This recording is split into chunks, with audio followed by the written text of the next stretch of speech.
राजा होता, त्या राजाला एक राजकन्या होती।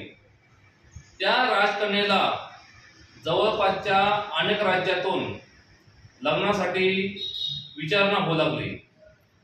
मग राजाने काय केले, ज्या ज्या राजपुत्रांना त्या राजकन्येशी लग्न करायचे होते त्या सर्वांना राजाने एकाच दिवशी त्यांच्या राजवाड्यावर बोलावून घेतले आणि काय केले, प्रत्येक राजपुत्राला राजाने 63 सोन्याच्या मोहरा दिल्या आणि सांगितले की जो राजपुत्र, आता अट नीट आहे का, जो राजपुत्र या 63 सोन्याच्या मोहरा लागोपाठ 5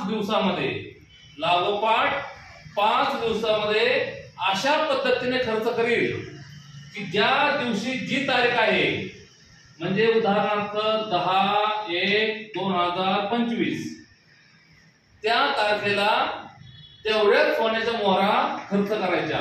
म्हणजे 10 तारखेला 10 मोहरा, 11 तारखेला 11 मोहरा, याप्रमाणे 5 दिवस लागोपाठ 63 मोहरा खर्च जो राजपुत्र करील त्याच राजपुत्राशी त्या राजकन्येचा विवाह होईल।